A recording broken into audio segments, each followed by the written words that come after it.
The Miami Hurricanes have multiple coaching hires to make, and it's been quiet on the front.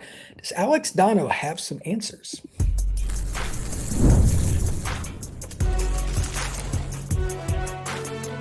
You are Locked On College Crossover, part of the Locked On Podcast Network. Your team every day. Into this crossover, Locked On Canes and Locked On the Portal. I'm your host, Brian Smith, along with Alex Donno of Locked On Canes. Thank you for making each of our podcasts your first listen each and every day right here on the nation's #1 sports podcasting network, Locked On. We are brought to you by our friends over at FanDuel. Use your profit boost on any NBA future and get entered for your chance to win a trip to the NBA Finals. Play your game with FanDuel, the official sports betting partner of the NBA. Alex and I have a lot of questions. We're going to go back and forth on spring ball. There's a lot of things coming up. We're a couple of weeks away from spring getting started across the country. It's going to be fun to discuss that a little later in the show. 4 commits. Who's next? There's always recruiting this time of year, Alex. You know how that goes. Oh, yeah. It's incredible how much we can go. We could probably do an entire show on that. But then the most important thing, you got to fill out your coaching staff. Miami has multiple guys. We're going to go through it. Running backs coach, whoever that ends up being, he's going to walk into a great situation. Tight end, we're going to talk about defensive secondary. Well, there's a lot to get to. And to that end, if you take nothing else from this show, I have complete faith that Mario will make the best decision. He's done a great job in the last year or so with his assistant coaching hires. So I highly doubt it's going to be anything different. But there is another thing that's consistent with him. He doesn't want my guy Alex or anybody else to know anything. That is what Mario does. He hides everything. He is the guy that always has something behind the door.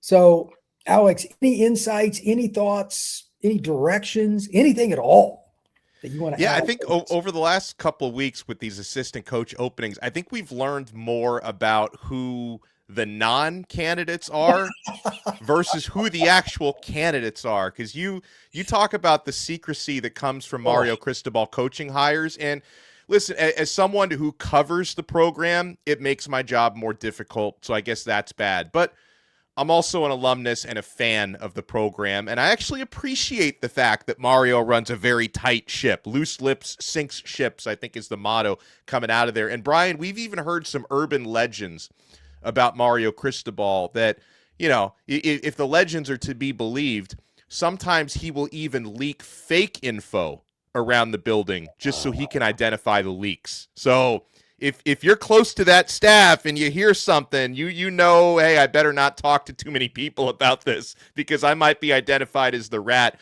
on the ship.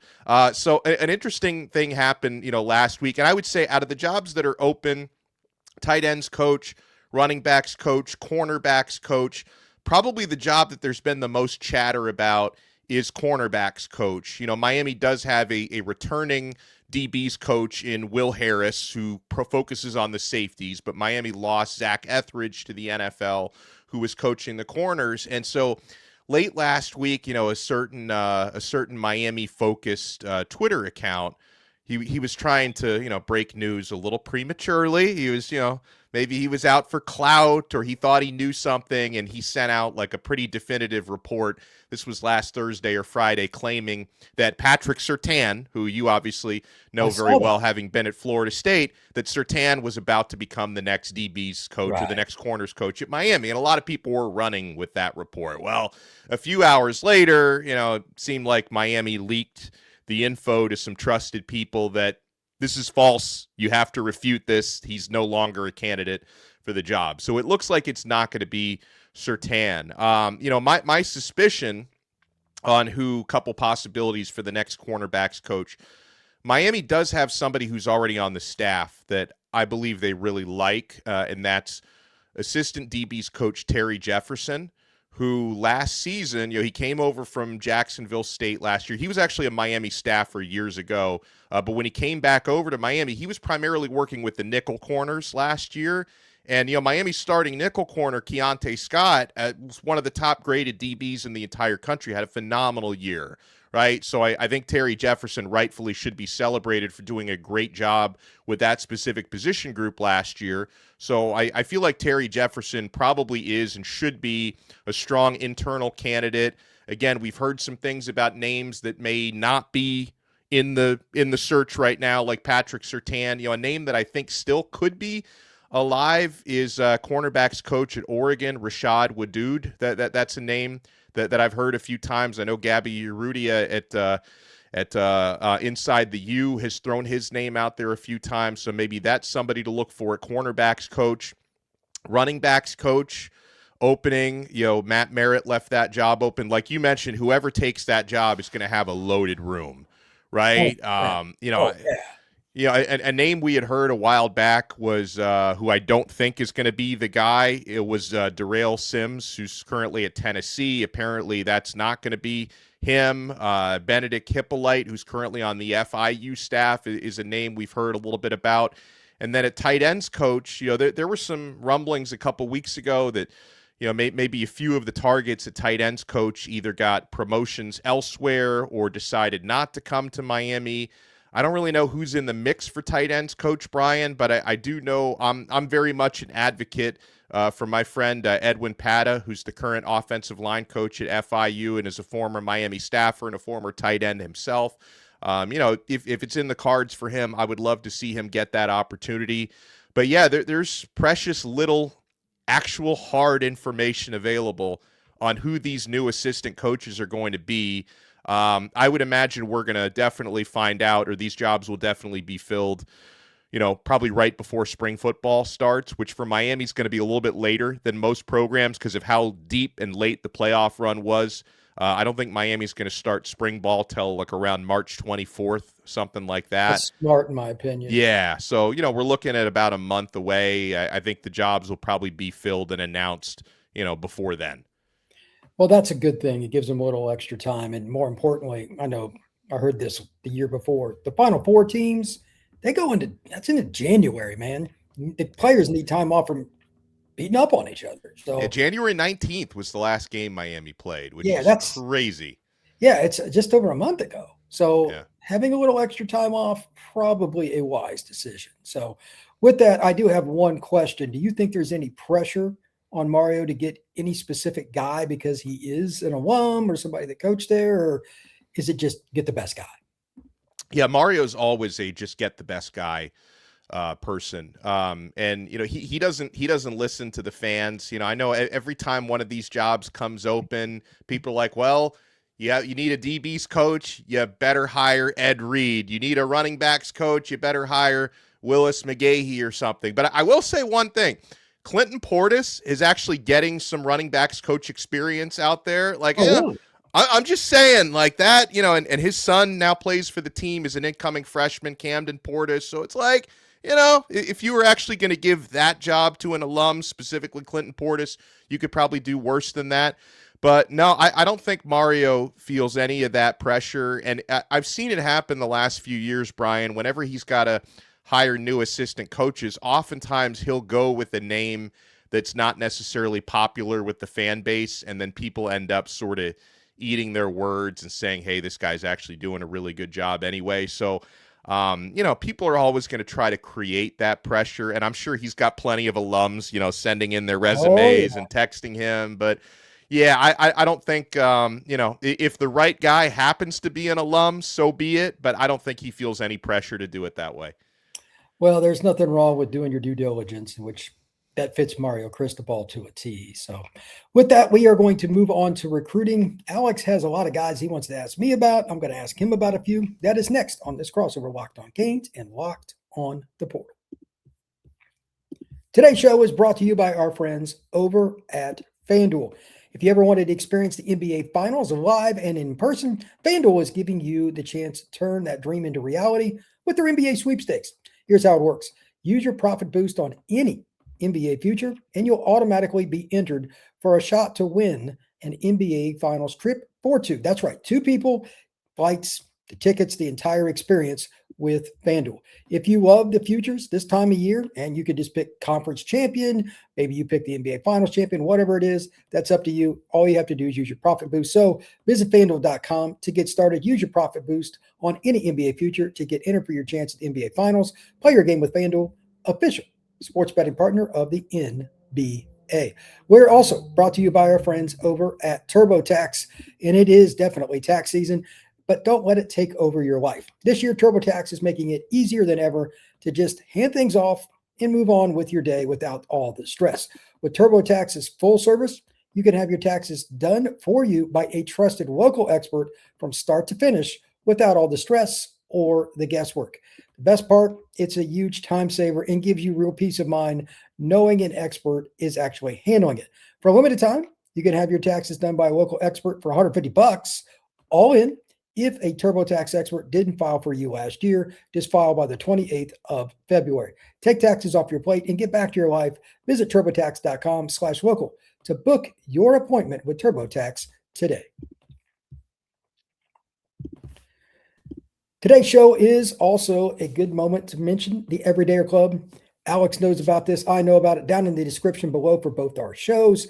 Just make sure you check it out. It is going to have a link in there to give you more information about the Discord and all the things. And Alex has got tons of stuff going on with Locked On Canes. But the best part, honestly, is for audio listeners, $5 a month or $50 a year. No ads on your audio feed. It is a great deal. Check out the Everydayer Club. All right, Alex, I'll give you first swing with the recruiting rope here.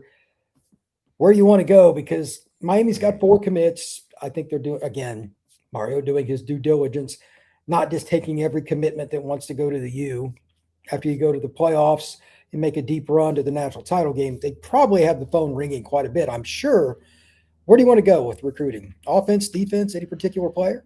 Well, I think not necessarily either side of the football, but I think from a Miami point of view, I always like to start with blue chip local guys that the program is trying to keep home. And, we can extend this nationally, and we will, but I think a couple of the most important recruits in this cycle, Brian, for Miami, 5-star offensive tackle Mark Matthews from St. Thomas Aquinas, who it feels like Miami cannot let this guy leave the area, right? I mean, it's at the position that Cristobal recruits best. I mean, Miami always takes a swing at the top offensive tackles in every recruiting class, and often they land them, right? The way that they just did with Jackson Cantwell, the way they did a few years ago with Francis Mauigoa and Samson Okunlola in that same class.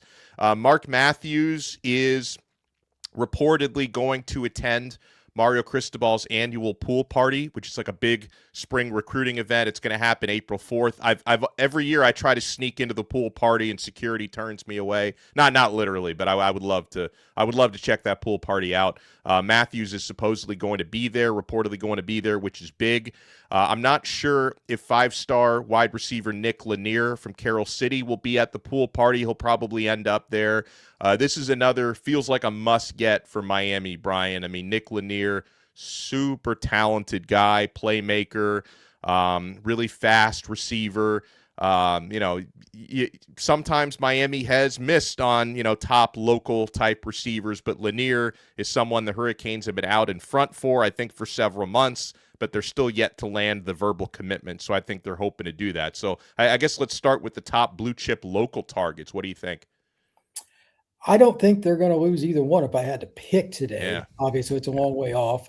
When I spoke to Nick a few weeks ago, SC and Miami had visits lined up, and he just was slowly sifting through God knows how many other opportunities. I saw him play again at Battle Vegas. He's as good a playmaker as there is in the country. I think if I had to rank players in Florida on production and everything in this class, he'd probably be the best.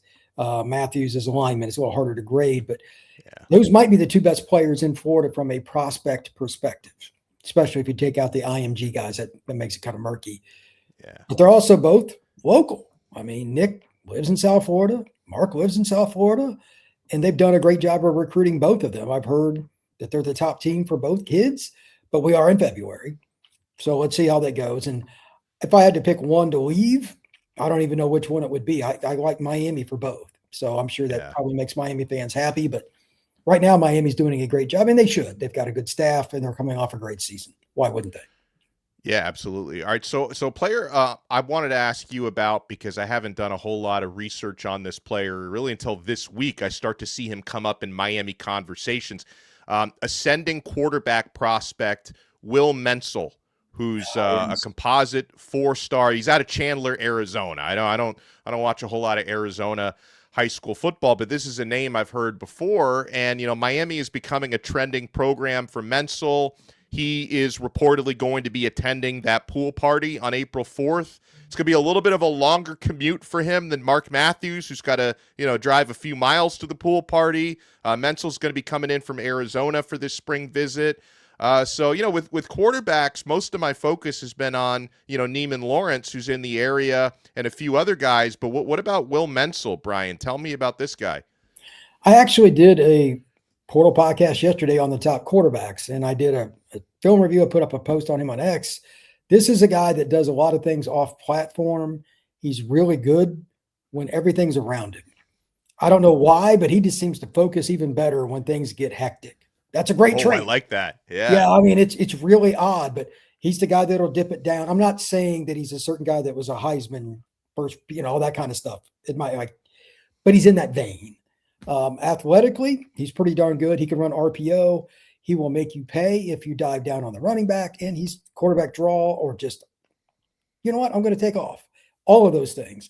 But above all else, super competitive in the moment when he has to be, and he can throw the ball to all levels of the field. On3 just ranked him number one player in the country. Yeah. I don't see that, but he's a top 50 kid, and he's annoying to deal with. As a coordinator, he would be the guy that would drive you nuts. That's kind of the best way I can put it.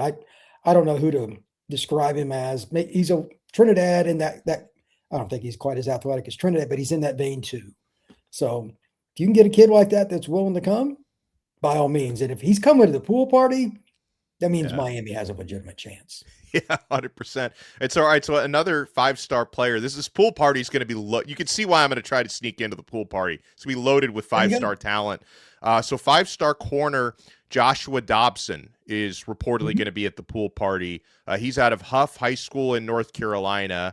And, when I saw where he's from, I know that high school's familiar, and then it clicked for me. That's where Tyron Evans went to high school, who's an incoming freshman receiver at Miami. So maybe Miami's best recruiter could be a guy who's already in the building and a player that they just landed. And, Brian, if Dobson's right there, right at or near the top of the class when it comes to cornerbacks, what do you know about him? I had the chance to see him play last summer. And for whatever it's worth, he's probably the best all-around corner in the class. And this, for whatever it's worth as well, this might be the best DB class I've seen in quite a while. Yeah. It is loaded. If you're in the top 4, most years you'd be number 1. It's that good. John Meredith and several other guys are really good. He's the guy, though, that I think is the best combo of man and zone. He's been coached well, super competitive. He's 6 foot, 6'1". And he has a burst that you can't teach. It's just God-given. Every school in the country has offered Dobson. Yeah. I have no idea where he's going to go. I know there have been some picks, but his list has changed a bunch. If he's coming to that party, they got a shot. But this is a recruitment that will probably go till signing day. I don't care if he commits or not. Everybody wants him. He's a day one impact guy. He's going to be on your 2 deep at first day practice. So Miami's got their work cut out for him, but so does everybody else. And why not Miami? I mean, they've got a kid from his high school already. It's definitely possible. Yeah, and so another 5-star that Miami's making a push for, who has 2 spring visits scheduled, unofficial. Usually a good sign if you're coming frequently. We're talking about 5-star linebacker Caden Henderson. He's going to be visiting Miami March 5th, which is actually going to be before spring football starts, but again on April 10th, which will probably be a spring football practice today. However, I will say on Caden Henderson, for those who were up late last night, he did receive a projection from Steve Wiltfong to go to Texas A&M. So, I mean, it's a crystal ball. It's not a verbal commitment, but what are you hearing on 5-star linebacker Caden Henderson, and is A&M the strong trending leader in your eyes? I interviewed him a couple of weeks ago when I saw him at Battle Vegas. Great guy. He actually grew up a Florida State fan, but he needs to see them do something. And recruiting, I don't blame him for that. And recruiting is before the season, so I think Florida State's got to play the long game there. They're not going to get his commitment this summer, I don't think. They're involved, but his list is insane. It's all the Florida schools, and it's Alabama, Texas A&M, Notre Dame, Ohio State, everybody you can imagine that's elite, and he's overwhelmed. So when I saw that crystal ball, I'm like, well, he mentioned A&M to me, but They were no different than anybody else. Something may have dropped the bag. I have no idea. Maybe had a great conversation. They've got a good recruiting staff. But he didn't give me that indication, and I thought that he was pretty open. So this is a new one for me, but he looks like he's 25 years old right now. He is, for like the fact you can tell he's young, but for like literally he had his shirt off, and it was we got cheated. I can assure you, we got cheated because he got all the traits you could possibly have. And Caden's a great kid. He's very smart. He goes to Jesuit in Tampa. It's the kind of program you want to recruit from. He's probably an impact guy. It's just figuring out where he wants to play. I heard he wants to play edge. I don't think he's an edge. I'm not sure exactly how you use him, but he's a freakazoid. But Miami's getting him on campus twice. Yeah, there's a chance there. That's how I look at it. So give me a quick hitter if you can on two more names. One of those 5-star wide receiver, Manchin Sales, who's the top receiver in the class.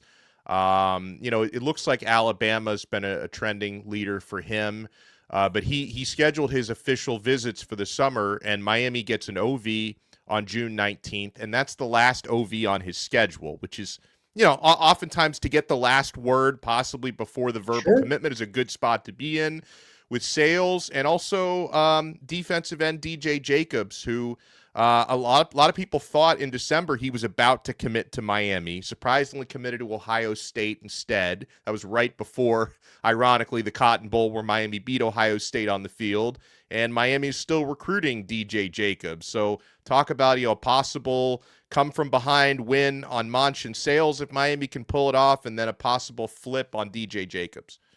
Sales is from Lawrence North in Indianapolis. Greg Oden, remember him, the 7-footer who went first in the draft, same high school. Yeah. That's not a football school. It's kind of random, but he's 6'4.5", 210 last summer. His hands measured in at the Rivals 5-star at linebacker size, over 10-inch. He's a very unique kid because he runs by guys that weigh 170. He's a freak. He grew up in Alabama, moved to Indiana. I don't know what the reason was. He's a Bama fan. So that certainly helps him. Indiana's involved, Ohio State's involved, and Miami's involved. This is a very unique recruitment. I wouldn't put a nickel on anybody because of, the randomness of it. But at the same time, if he's coming for an unofficial and an official, Miami's right there. I'm just curious why he hasn't committed to Bama yet, if that's going to be the pick, because that's who he's a fan of. So that's interesting. As it goes with DJ, that was a money thing the first time. Ohio State outbid everybody, straight up. I don't know if there's been a change in that, because if that's what it was about, why would you still take visits? But Miami, as you and I both know, they were the leader in the clubhouse the day of, and then it changed. Ohio State decided to go all in. And when I say all in, they went really all in. And they outbid everybody by a considerable margin. Is that the only thing that's involved here? I could be wrong, but I heard money was the deciding factor. What else is involved, and why are you taking that visit? But if he is taking it, there's a chance that Miami could get him, because there's no reason to do it if you're not at least considering the U. Fair. That's all I got for you, man. I'm ready to talk some spring ball after this. Absolutely, man. Let's talk about it next right here on this crossover, Locked On Kings and Locked On the Portal. I'm Kalia Butler, host of Locked On Women's Basketball, and this is Mazda's Women's Basketball Snapshot, celebrating the work no highlight reel can ever capture. South Carolina rolled past Ole Miss 85-48 to clinch a share of the SEC regular season title and lock down the number 1 seed in the conference tournament. The Gamecocks extended their win streak over Ole Miss to 21 straight. UCLA dominated Wisconsin 80-60 to secure its first outright Big Ten regular season championship in program history. The Bruins improved to 27-1 overall and remain unbeaten in conference play. And number 12 TCU stormed back from a 13-point fourth quarter deficit to beat Iowa State 80-73. The Horned Frogs now sit alone atop the Big 12 standings and are 1 win away from clinching another regular season conference crown. These moments are earned off the clock, those long before the lights ever come on. The sweat, the fakes, the doubt, the scrapes, and coming back for more every time.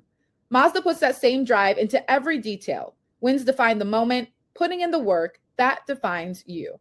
There's more to a Mazda because there's more to you. We are also brought to you by our friends over at Indeed. With workplace chaos, deadlines stacking up, and inboxes overflowing, the one position you still have to fill is sitting open. When the pressure's on and you need the right hire, this is a job for sponsored jobs. Indeed, sponsored jobs helps you reach the people who actually fit what you're looking for, skills, experience, location. So you're not just hoping the right candidate stumbles across your post. In roughly the minute that I'm going to be speaking with you, on average, Indeed makes 27 hires worldwide, including the United States. So if you're hiring, spend less time searching and more time interviewing candidates who check all the boxes with Indeed sponsored jobs. We even have the opportunity to give you $75 in sponsored job credit to help get your premium status it deserves at Indeed.com/podcast. Just go to Indeed.com/podcast right now. Support the show and say that you heard about us right here with Indeed on this podcast. Indeed.com/podcast. Terms and conditions apply. Need to hire. This is an Indeed sponsored jobs opportunity. Alex, we're a month from spring ball for the Miami Hurricanes. What is I'm curious if you're going to give the same answer I do, number one curiosity point? Because it's not like Miami's rosters and there's no spot you go, oh no, we're in trouble. What's your most curious position and why? Offensive line, just because of the sheer amount of starters that they have to replace from last year. They lose 4 of the starters from last season. 3 of those were multi-year starters at Miami. So it just becomes a position where I've spent the last couple of months trying to project who I think are going to win those jobs. But, seeing is believing. And it's always unpredictable, right? When you've got an Alex Mirabal coached offensive line where he cross-trains and rotates guys like crazy in practice, you can't always tell, like, hey, so-and-so, is he in line to be a right guard starter or a left guard or a center, because he rotates guys so much. But there's going to be opportunities to be had, Brian, and it starts with number one recruit in the incoming class of 2026, Jackson Cantwell, who was a man amongst boys in high school in Nixa, Missouri, and he's going to have every opportunity to win a starting job his first year. And, for Cantwell, I think it's so important that he was able to get the head start, because he was able to, he graduated Nixa High School like so early in December that he was able to get to Miami and practice throughout pretty much Miami's entire college football playoff run. And because Miami had all those extra practices, Cantwell was able to get kind of a pre-spring head start. So, when I start watching spring ball, what kind of prominent reps is Cantwell getting? Because I would project him to be a year one starter, possibly at right tackle. The most experience in terms of Miami experience guys, they have Matthew McCoy and Samson Okunlola, who were basically co-starters at left guard last year. I think they're both going to be full-time starters this coming season, one of them playing left tackle, one of them playing left guard. At center, this could be the opportunity, finally for 6-year senior Ryan Rodriguez, who's had a couple of injury red shirts in there. He might emerge as the starting center, but if he doesn't, Max Buchanan might, or S.J. Alofa-Tuli might. Miami's got some good young offensive linemen. And then, an experienced transfer who came in, Jamal Merriweather from Georgia. He wasn't a starter at UGA, but he was like an experienced rotational guy. Is he going to be a rotational guy at Miami, or does he maybe win a starting job at Miami? So, there's a lot of change there. But I don't feel like there's any possibility that unit's going to be bad, because I think they're too well coached and there's too much talent there. There's just a lot of new players with just the amount of guys Miami lost last year. So I view offensive line as a position of interest for that reason. I have it almost identical to you across the board. O-line's the most interesting. Yeah. I will go ahead and plug my guy, Max, for the right guard job. I don't know if he'll win it outright. I have a feeling that Rodriguez could be that guy at right guard, at least early. Yeah, could be. I think SJ is the most likely long-term. Like he's one of the best center prospects I've ever seen. I saw him at Future 50 a few years back. He was really, really good, technically sound. Kid had played at Bishop Gorman. I mean, he understands what he's supposed to do, and he's really, really technically sound. The left side is more intriguing. Which one plays guard? Which one plays tackle? And again, the big fella coming in from Georgia, does he take that step forward? Georgia's offensive line's been a hot mess for 2 years. They were up and down, especially not this passing one before.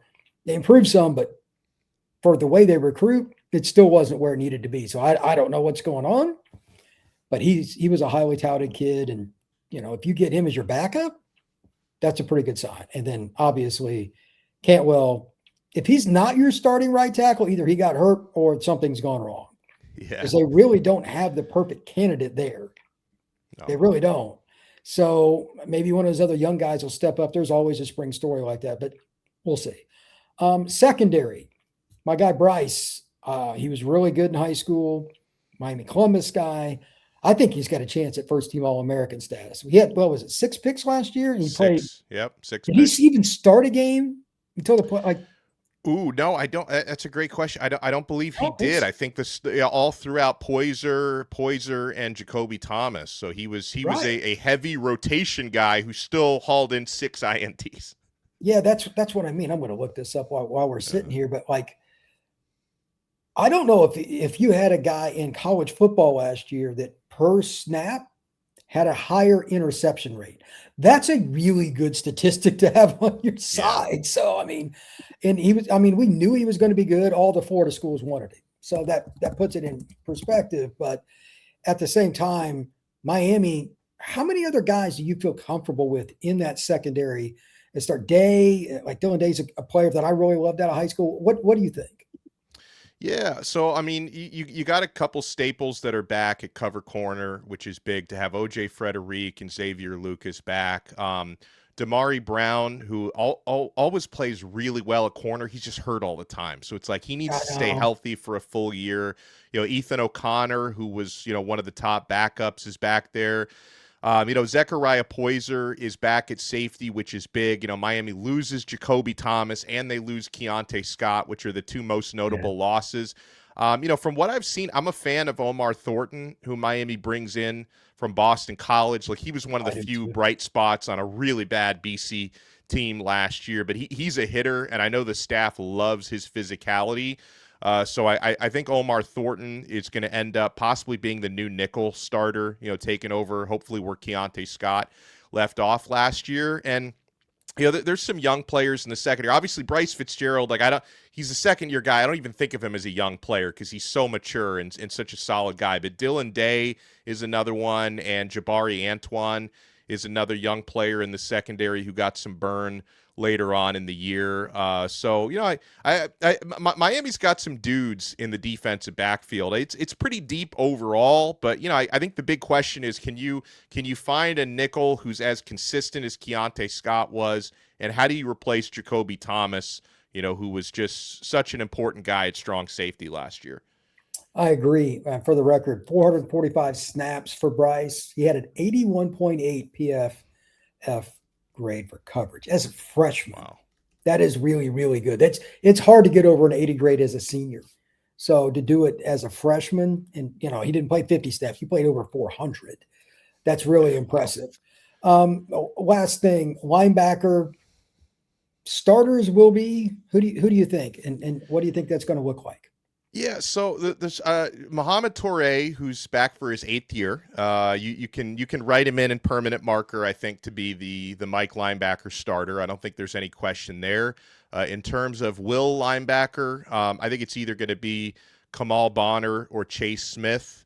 But Bonner, who transferred in last year from NC State but was hurt most of the year, haven't really seen exactly what he can do yet in orange and green. Chase Smith is back for his 7th year. So you got some experience at linebacker, but the guy that I keep looking at as the one I think is going to have the breakout season this year is Kellen Wiley Jr. Very athletic. And he's gigantic. He's I think his father told me he's up to 245 pounds now. Wiley heading into his second. I don't know. That's defensive inside. He carries it well. Yeah. So I think Kellen Wiley is someone to watch. Cameron Bobby Pruitt is back, who's really a spark plug, and he's got some versatility. He can play linebacker or sometimes line up as more of a safety in certain situations. So, linebacker's not the deepest spot on the team. I think that's an area where you hope you keep that unit pretty healthy, but I think in terms of the top line talent they have, it should be all right. And, Corey Heatherman, the defensive coordinator, that's his position group that he coaches specifically. So I think he does a good job with those guys. It's not as deep as some of the other spots on the team. That's a fair assessment. Alex, thank you very much. This has been a great overview. A lot going on in Miami. We only really scratched the surface. We could talk recruiting or spring ball for an hour each, but thank you very much. Please tell everybody where they can find your work, my friend. Well, thank you for having me. And I want everyone to know you got to check out the portal. If you don't watch it on a regular basis, Brian does an awesome job. You can check me out at Locked On Canes. Also, I co-host Locked On ACC with Kenton Gibbs. Search Locked On Canes, Locked On ACC, wherever you get your podcasts, Apple Podcasts, Spotify, YouTube, and that's where you find us. We're here every single day on the #1 podcast network. Appreciate it, Alex. Thank you very much. And you can find the Portal Podcast all those same places. Please give a 5-star review on Apple. We will see you again soon.